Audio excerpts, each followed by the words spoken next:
Welcome our YouTube channel GS with Ansu. Bihar प्रधान शिक्षक के लिए संभावित प्रश्नों को देखने वाले हैं इस वीडियो में।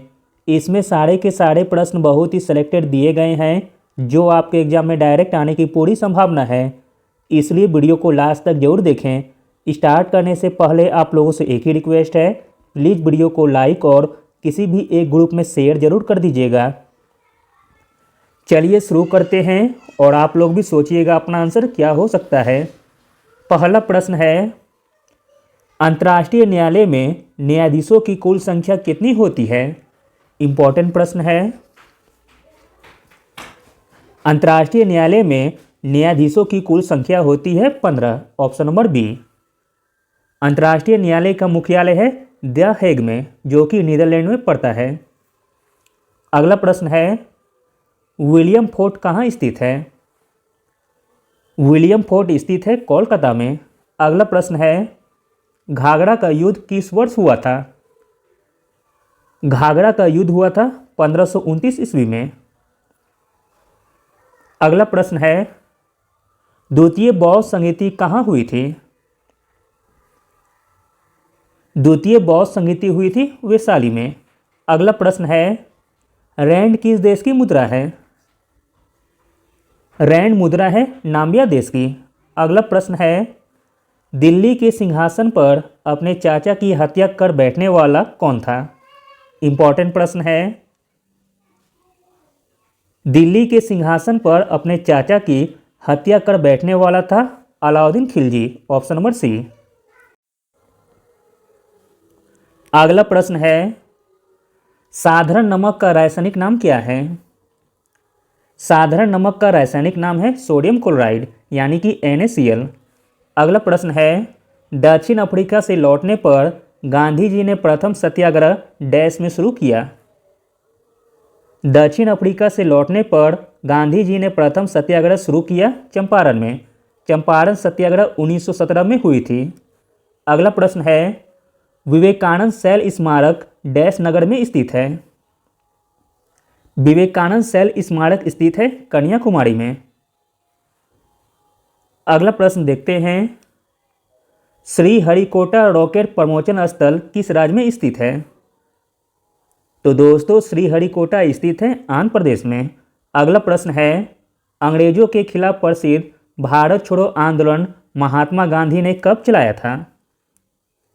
अंग्रेजों के खिलाफ प्रसिद्ध भारत छोड़ो आंदोलन महात्मा गांधी ने चलाया था 1942 ईस्वी में। अगला प्रश्न है, हेलीबीड और बेलूर के मंदिर डैश के द्वारा बनाए गए थे?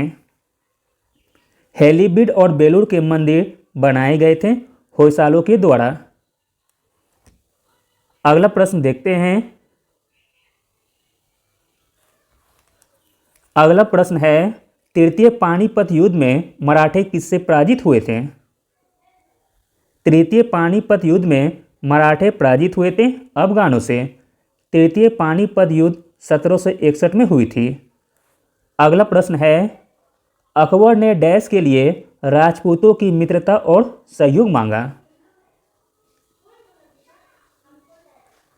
तो दोस्तों, अकबर ने भारत में मुगल साम्राज्य की नींव मजबूत करने के लिए राजपूतों की मित्रता और सहयोग मांगा था। अगला प्रश्न है, बुद्ध का जन्म कहाँ हुआ था? बुद्ध का जन्म हुआ था लुम्बिनी में। अगला प्रश्न है, WTA टेनिस प्रतियोगिता जीतने वाली प्रथम भारतीय महिला कौन है? WTA टेनिस प्रतियोगिता जीतने वाली प्रथम भारतीय महिला है सानिया मिर्जा। अगला प्रश्न है, निम्नलिखित में से नृत्य नाटक कौन सा है? नृत्य नाटक हो जाएगा कुचिपुड़ी, जो कि आंध्र प्रदेश का नृत्य है। अगला प्रश्न है, तमिलनाडु में वह स्थान जो पूर्णिमा के रात प्रसिद्ध गिरिवलम के लिए प्रसिद्ध है?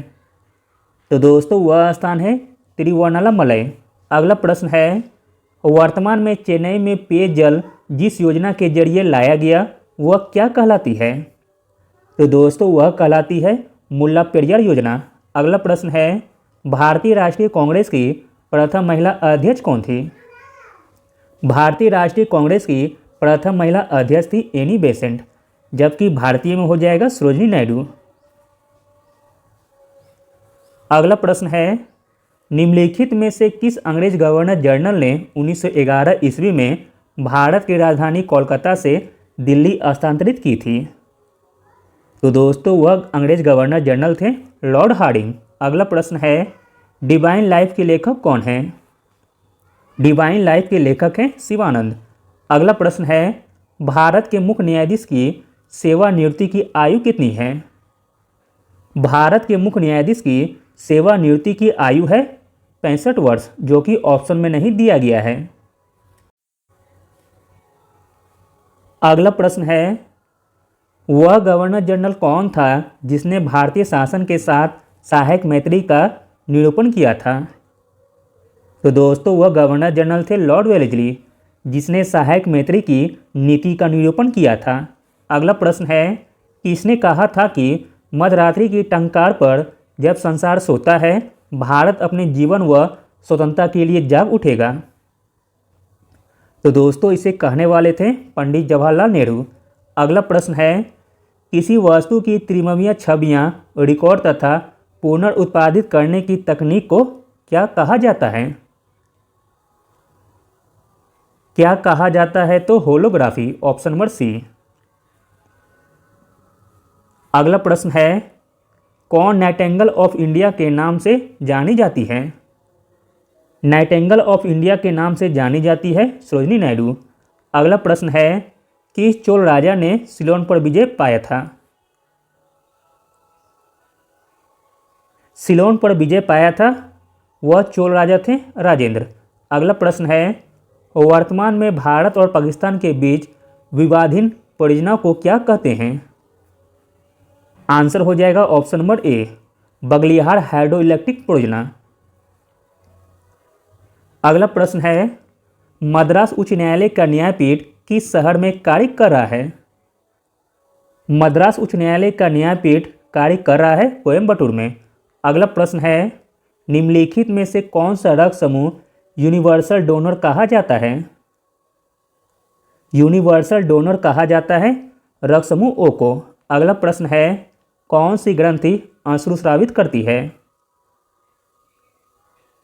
अश्रुस्रावित करती है लैक्रिमल ग्रंथि, ऑप्शन नंबर ए। अगला प्रश्न है, निम्नलिखित में से कौन सा विटामिन रक्त को थक के जमने में मदद करती है? तो दोस्तों वह विटामिन है विटामिन के, ऑप्शन नंबर डी।